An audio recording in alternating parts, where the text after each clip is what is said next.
Anne Romanoff, bonsoir. Bonsoir. Ravie de vous accueillir sur ce plateau. Alors, 3 ans après avoir proposé un spectacle intitulé Tout va bien, qui a été mis entre parenthèses pour cause de pandémie, évidemment, eh bien, vous revenez sur scène, mais là, c'est une nouvelle version. Et là, c'est Tout va presque bien. Ça veut dire qu'en 2022, ça va quand même moins bien qu'en 2019 ? Clairement. Ouais. Mais en 2019, c'était déjà un titre ironique, mais je pensais pas que. Mais ouais, enfin, il y a tellement de choses qui vont pas bien, mais le but aussi, c'est que je parle de tout ce qui va pas bien et quand les gens sortent du spectacle, ils se sentent mieux, quand même. Oui, c'est-à-dire que vous voulez qu'on conjure tout ce qui ne va pas bien, n'est-ce pas ? En tout cas, quand les gens arrivent à rire de ce qui va pas bien, et j'arrive à les faire rire avec tout ce qui va pas bien, ça les détend en fait. Alors, dans Tout va bien, vous consacriez une séquence à la réforme des retraites. Sur un air de Radio Bistrot, vous disiez « C'est bizarre, les syndicats ont fait grève avant de savoir ce qu'il y avait dans le projet.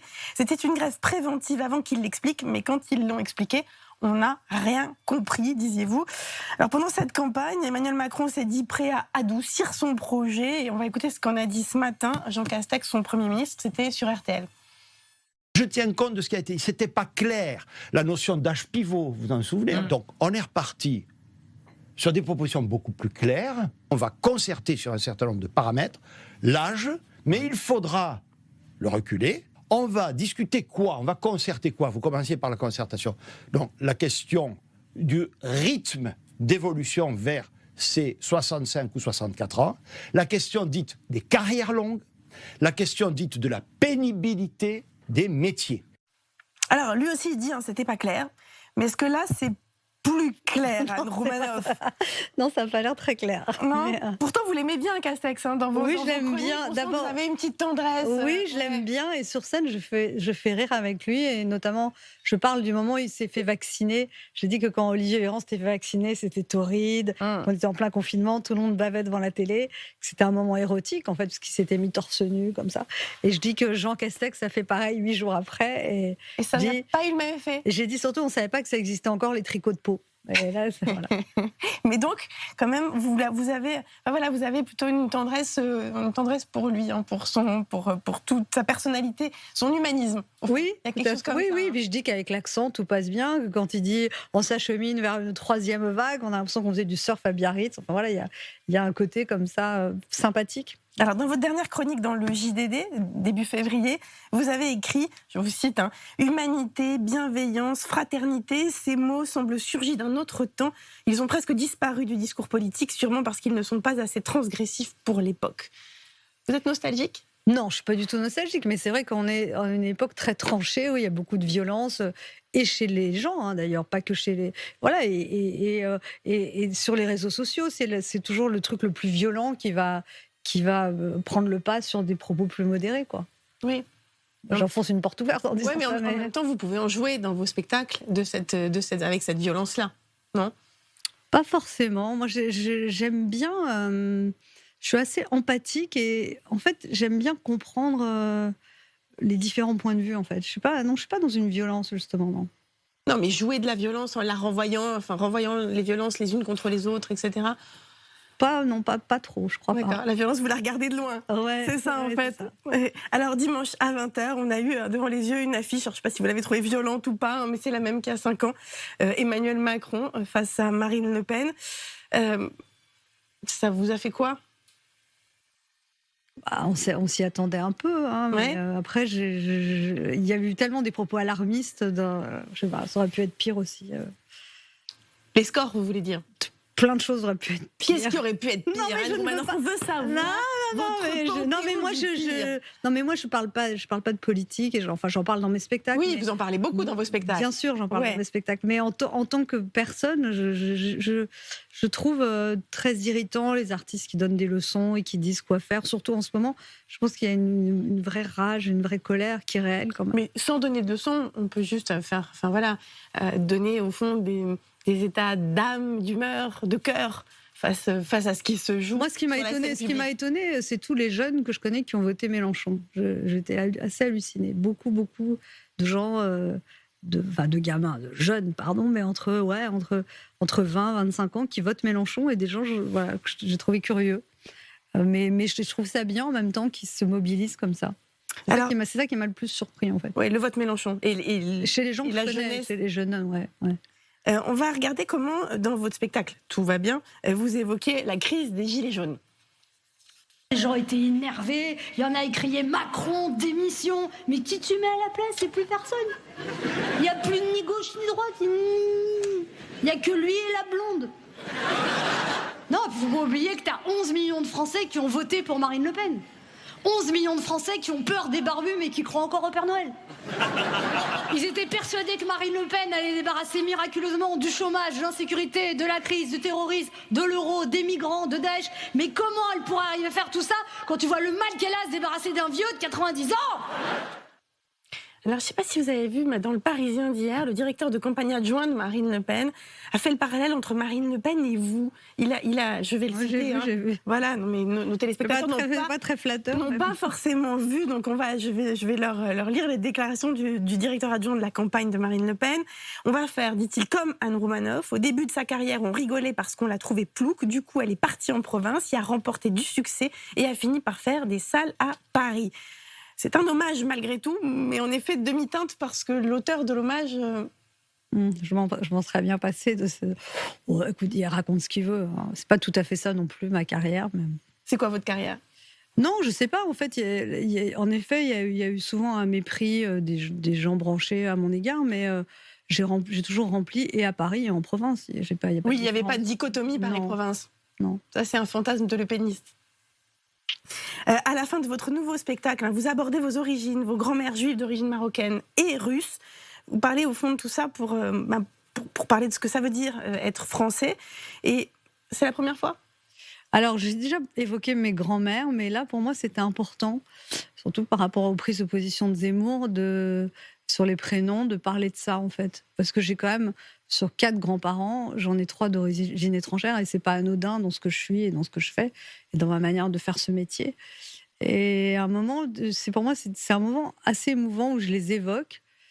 Voilà, et c'est très court, en fait. Ça représente peut-être 2 minutes dans le spectacle, mais je sens une adhésion du public à ça. Moi-même, je suis émue quand j'en parle. Vous êtes émue sur scène à ce moment-là, oui, particulièrement? Oui, plein de fois. Ouais. Plein de fois, je suis émue, et je vois parfois des gens aussi qui essuient une larme après, et je trouve ça bien. Et après, quand les gens se lèvent, après ce moment, je trouve que c'est un moment de touchant, de rassemblement. Enfin, et puis, je trouve que c'est important de dire ça en ce moment, quoi. Parce que Zemmour et parce que ses propos sur les prénoms. Mais néanmoins, vous vous appelez Anne.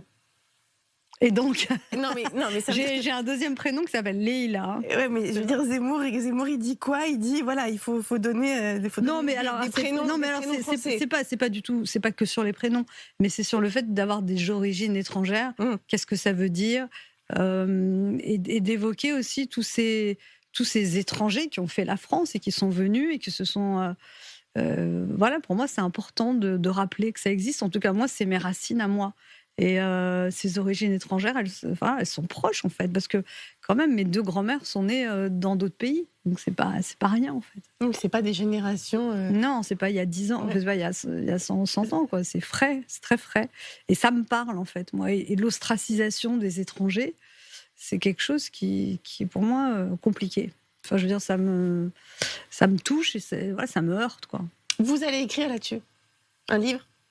Alors, je dois normalement écrire un livre sur mes grands-mères, et je le porte, mais l'éditeur attend. D'accord, vous ne l'avez pas encore rendu? Non, je n'ai pas rendu, j'ai écrit 10 pages, mais j'ai 2 grands-mères qui étaient des fortes personnalités, l'une différente, une qui venait de Fès au Maroc et l'autre qui venait de Lituanie. Donc c'est vraiment un mélange. Comme je dis, j'ai des petits yeux slaves bridés et un bassin méditerranéen, mais je suis le fruit de ces 2 femmes qui avaient une forte personnalité, qui étaient des femmes indépendantes, libres, en avance sur leur époque. Et j'ai envie d'en parler. J'ai envie de leur rendre hommage et de les faire exister. Oui, c'est important. Je ne sais pas quand, peut-être ce sera dans 10 ans ce livre, je ne sais pas. Ça mettra le temps que ça mettra, mais pour moi c'est important. Mais vous vivez comme une métèque? Moi, je trouve ça un joli mot, métèque. Non, j'ai jamais senti ça, non. Alors, vous diriez quoi? Française d'origine étrangère. Oui. Non, mais c'est vrai, c'est vrai. Vous participez le 23 mai prochain au Tel Aviv Comedy Festival. C'est la première fois que vous allez jouer sur une scène en Israël. C'est surtout la première fois que je vais aller en Israël. Vous n'étiez jamais allé en Israël? Non. Et alors que j'ai ma grand-mère qui est enterrée là-bas, mais... Elle est enterrée où? Au Mont des Oliviers. Tout simplement? Ben oui, elle est Et oui, donc là, vous allez aller la voir. Ouais. Ouais, c'est organisé. D'accord. Première fois en Israël. Ouais. Parce qu'en fait, je devais y aller en 2011 jouer. Je sais pas, il y a eu le World Trade Center, ça s'est pas fait. À chaque fois, en fait, que je devais jouer en Israël, il y a eu une guerre. Et là, j'ai vu qu'il y avait des attentats à Tel Aviv. Je me suis dit, non, ça va pas recommencer. La guerre, elle a déjà commencé ailleurs. Non, mais j'espère. Non, mais voilà, pour moi, c'est important. Je suis très contente. Alors, on revient en France. Les partis traditionnels sont dits morts depuis dimanche soir. Vous avez vu, Valérie Pécresse a obtenu 4,8% des suffrages. Anne Hidalgo, 1,7%, c'est-à-dire les Républicains et le Parti Socialiste sont laminés. On va les écouter, ces deux femmes, au soir de cette défaite. Le peuple de France a voté et son verdict s'impose à nous. Ce résultat est évidemment une déception personnelle et collective. J'assume en responsabilité toute ma part dans cette défaite. Je sais combien vous êtes déçus ce soir et nous tirerons bien sûr ensemble tous les bilans. La gauche du réel, celle qui a toujours permis le progrès social dans notre pays. Nous la reconstruirons. Est-ce que vous faites partie de ceux qui pensent qu'elles ont été attaquées comme ça dans cette campagne, aussi parce qu'elles étaient des femmes ? Oui, je trouve qu'elles ont vraiment ramassé, et avec beaucoup de violence et de sexisme. Mais vraiment, j'ai été très choquée de ça. Comme si tout d'un coup, une classe dirigeante française avait décidé que on allait les attaquer, mais pas un peu. Je parle des deux d'ailleurs, et Valérie Pécresse et Anne Hidalgo. C'est pour ça qu'on les a mis ensemble. Non, mais il y a une vraie violence, et je suis admirative finalement, les deux qui ont continué, qui sont restés comme des femmes debout elles se sont pris des sauts de boue dans la figure, quoi. Alors, vous n'abandonnez pas Anne Hidalgo avec vous là, et alors vous, j'ai trouvé ça il y a eu une méchanceté, une violence, et personne n'a levé le petit doigt pour les défendre. J'étais assez choquée de ça, et je pense quand même, par rapport au sexisme dans la société française, que on est encore loin. Donc le MeToo politique n'a pas fini. Mais bien sûr. Mais déjà à l'époque, Ségolène Royal, elle avait aussi s'était pris des tombereaux de boue dans la figure. Elle était restée aussi très digne. Et je trouve quand même que il faut parler de ça. Mais même Marlène Schiappa aussi, la violence des attaques. Pourquoi dès que une femme sort un peu du cadre, elle est forcément incompétente, elle est forcément.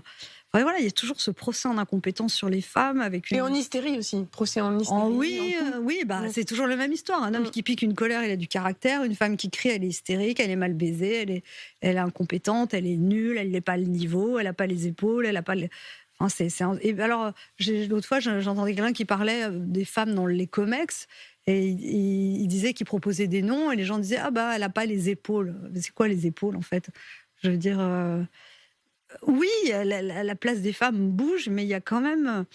C'est même pas que le plafond de verre, c'est quand même, il y a un moment, un mépris de la classe dirigeante française, de ces hommes... Alors, c'est pas parce qu'ils ont plus de 60 ans, mais quand même, où je trouve que chez les jeunes générations, ça s'arrange, et il y a une autre manière de penser, de percevoir, mais on va dire que à partir de 50 ans, je trouve que la classe dirigeante française est très méprisante. Mais c'est pas seulement en politique, c'est les femmes aussi dans les médias. Il y a toujours un procès... l'âge, l'apparence physique, on demande pas ça aux hommes, en fait, non. Alors vous, dans vos spectacles et même dans votre écriture, vous vous moquez des politiques, mais vous cherchez quand même aussi à les réhabiliter, les deux. On sent le double. Parce que je trouve que de dire tous pourris, ça fait pas avancer les choses. Moi, ce qui m'intéresse, c'est de pointer des petites choses, des comportements, de faire rire les gens avec ça, de mettre en exergue certaines choses, mais c'est en aucun cas de dire tout seul poil. C'est hyper dur d'être homme politique. Et alors là, pour le coup, homme ou femme, ils s'en prennent plein dans la gueule. Il y a une violence extrême. Maintenant, sur Twitter, tout le monde donne son avis, tant mieux. Mais moi, déjà, je vois les critiques que je subis en tant que simple humoriste. Les politiques, ils s'en prennent plein dans la gueule. Et les femmes politiques, encore 10 fois plus, quoi. Vous auriez pas... D'ailleurs, je suis un peu surprise aussi dans cette élection, quand même, parce qu'à un moment, il faudra peut-être que des sociologues se penchent là-dessus, par rapport à ce que Anne Hidalgo et Valérie Pécresse se sont pris comme tombereaux de boue dans la figure pendant des mois. Je trouve que Marine Le Pen, elle a été relativement épargnée, quand même. Grâce à Zemmour, sans doute, non ? Parce que, non, mais on n'en sait rien grâce à qui, mais à un moment, il faudra peut-être... Non, mais il y a eu un sujet Zemmour. Il lui a quand même servi, au fond, dans la mesure où la diabolisation s'est cristallisée sur lui. Ouais, sûrement. Et elle pouvait marcher plus tranquillement, devant. C'est peut-être un complot, je sais pas. C'est pas du tout ce que je sous-entendais, mais je trouve que le mouvement a été double, pour le coup. Elle n'a pas été trop attaquée. Tout le monde dit elle est sympa, elle aime les chats, mais on vote pas pour quelqu'un parce qu'elle aime les chats, quoi. En fait, c'est la seule femme qui n'a pas été cognée. Je trouve. Non, mais c'est pas que je veux pas que je le regrette, mais je trouve qu'il y a une. Alors après, elle a un côté survivante, tout le monde la quitte, les gens trouvent ça sympa, elle a été trahie, elle reste debout, mais voilà, enfin, je le dis sur scène, je dis on vote pas pour quelqu'un parce qu'il aime les chats. Alors, vous n'avez pas regretté de ne pas avoir fait de la politique? Non, jamais. Jamais? Parce que vous étiez à Sciences Po avec Jean-François Copé, Laurence Parisot. Non, mais j'ai absolument pas le goût de ça, et non, je trouve que c'est épouvantable en fait de faire de la politique. Non, mais encore une fois, en raison de violence des attaques, moi, enfin maintenant ça va mieux, je me suis durcie de la vie, mais ça pouvait arriver que je me couche pendant 3 jours quand j'entendais un truc négatif, quand j'étais jeune, je parle. Et voilà, et eux, ce qu'ils doivent subir, affronter, les trahisons internes, enfin, je trouve ça, mais non, mais en vérité, j'admire les hommes et les femmes politiques pour leur capacité à rester debout malgré les coups, quoi. Et à résister. Ouais, parce qu'il faut une force de caractère incroyable. On va vous écouter railler François Hollande sur scène. Finalement, quand je réfléchis à tout ça, je me dis, il y en a un qui nous manque et qu'on n'aurait pas cru, c'est Hollande. Hollande, récemment, il a publié un livre pour dire ce qu'il aurait dû faire. C'est bien, parce que normalement, les programmes, tu les fais avant lui, non, c'est après. Mais Hollande, on n'attendait rien de lui, donc on n'a pas été déçus. C'est l'avantage, il était là et il attendait que ça passe, et nous aussi, quoi. Voilà. Hollande, il est très aimé encore quand on fait des. On sent le degré de sympathie envers les hommes politiques quand on prononce leur nom, et Hollande, il est aimé. Dans vos salles, vous sentez ça? Ouais, en tout cas, Hollande, si on fait une blague sur lui, ça marche toujours. Alors, qui d'autre est aimé Castex. Ouais. Après, ça dépend, ça fluctue selon les périodes. Et comment vous sentez que quand un politique ou une politique est détesté? Le brouhaha ressemble à quoi? Il peut y avoir des silences pesants. C'était le cas au début avec Zemmour, quand il a commencé à monter. Je sentais il y avait une tension. Une tension de la salle, ouais. Et Marine Le Pen, ça fait quoi quand on parle d'elle? Ça fait partie du paysage quand même. Il n'y a pas de crispation. Il n'y en a plus. Je peux pas. On peut pas se fier par rapport à des perceptions subjectives pendant un spectacle, mais je sais pas. Non, mais c'est des indices. Oui, c'est des indices, mais ça heureusement, voilà, le vrai indice, c'est le vote quand même. Le 22 mars, l'humoriste Gaspard Proust a accepté d'ouvrir par un sketch les rencontres organisées par Valeurs Actuelles. On va l'écouter. C'était quand même important dans la carrière d'un humoriste qui se veut subversif de faire un truc un peu marquant, quoi. Vous voyez, un truc un peu couillu, comme une médaille du travail, vous voyez. Donc, que voulez-vous, c'est un peu la malédiction des cœurs purs comme moi. Ça serait quand même extrêmement malpoli de se pointer au jugement dernier en n'ayant rien à se reprocher, vous voyez.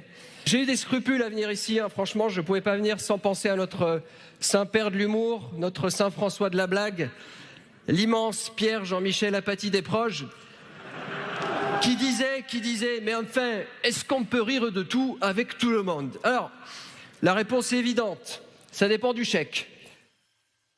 Est-ce que c'est la place d'un humoriste de participer, d'ouvrir un tel événement?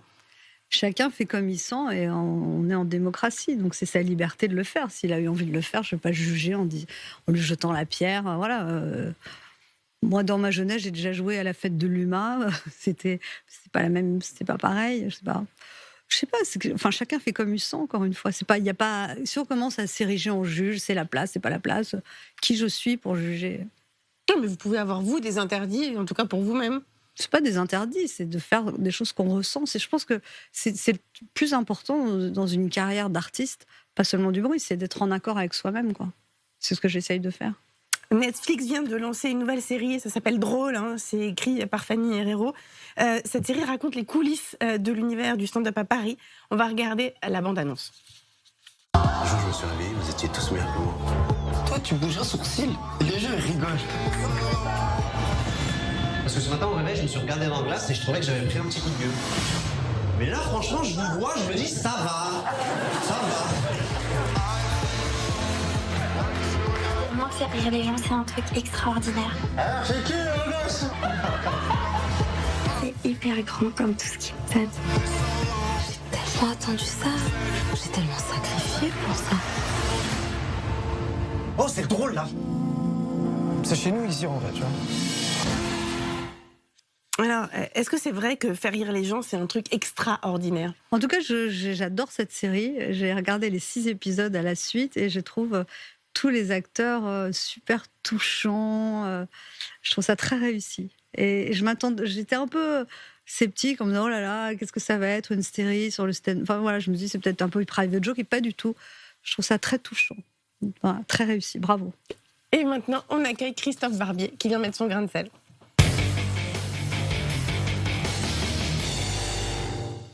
Cher Christophe, bonsoir. Bonsoir Anne et Anna.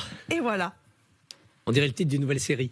C'est vrai. Je reviens sur ce que vous avez dit sur les femmes brutalisées pendant cette campagne. Et c'est vrai, même si en effet toutes ne l'ont pas été de la même manière. Est-ce que certaines d'entre elles, je pense à Pécresse lors de son meeting raté, ne commettent pas l'erreur de vouloir faire comme les hommes et mieux que les hommes ou aussi bien que les hommes? On a la mémoire du souvenir, on a en mémoire le meeting réussi de Nicolas Sarkozy en 2007. Alors Valérie Pécresse se dit, je dois faire exactement la même chose. Mais pourquoi ne pas être simplement elle-même et faire de la politique justement de manière très différente?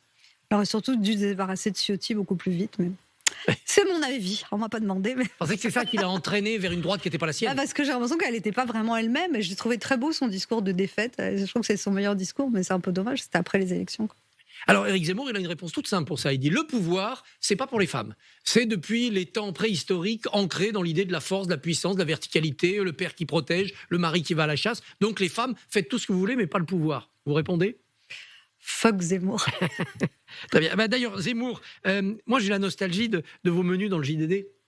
Et alors pour vous, c'est Zemmour un soufflé, il est tombé à 7, une andouille, le lièvre à la royale, parce qu'il va courir encore longtemps à la recherche des temps de la monarchie, ou simplement un verre d'eau de Vichy? Un verre d'eau de Vichy. Ah oui, c'est une bonne réponse, ça. Vous aimez le rouge?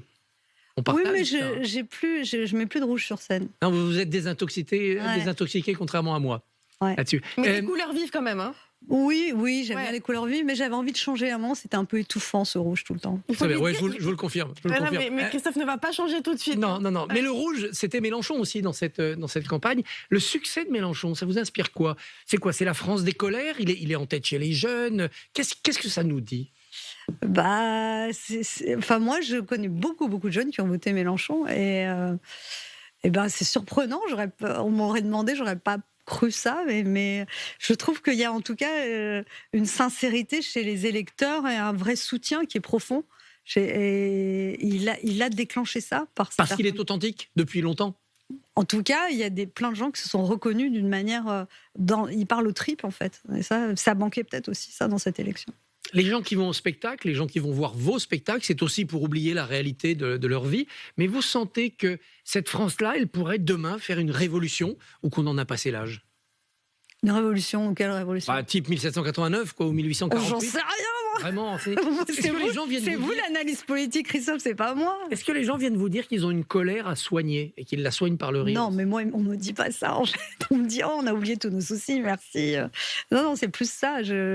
Non, on m'en parle pas de ça. Votre fonction, c'est peut-être ça, c'est de faire oublier les soucis des gens, d'être une sorte de médecin de l'âme, de l'esprit. En tout cas, pendant 1h30, je les fais rire avec leurs soucis de manière à se détendre par rapport à ça. Et il n'y a rien de...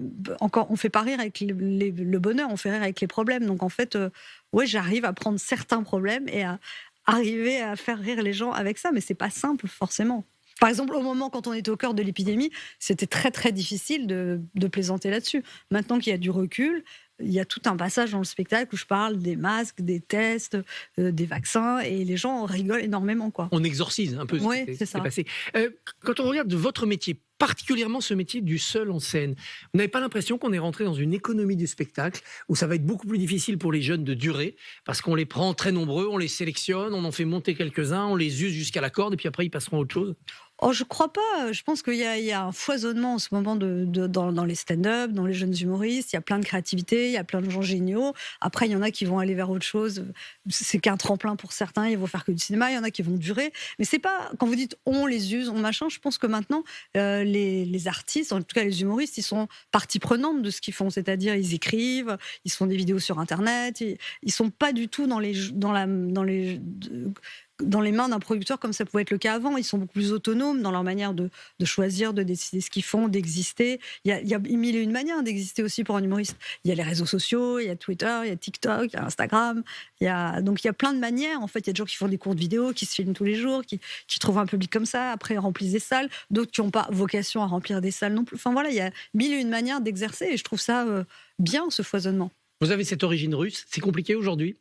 Alors, je le dis dans mon spectacle, je dis merci d'être venu me voir malgré mon nom. Mais alors, au début de la guerre, j'ouvrais avec ça et les gens. Donc, je le dis ça, mais vers la fin du spectacle. Mais pour ne pas crisper. Bah oui, parce que si je le dis d'emblée, je trouve que c'est un peu une manière curieuse de prendre la salle. Mais je le dis vers la fin, ouais. Eh bien, merci Anne Romanoff d'avoir été avec nous. Je rappelle que vous êtes donc en tournée avec Tout va presque bien jusqu'à la fin juin, que votre spectacle passera par Bobino à Paris le 14, 15 et 16 mai et que vous serez le 23 mai en Israël.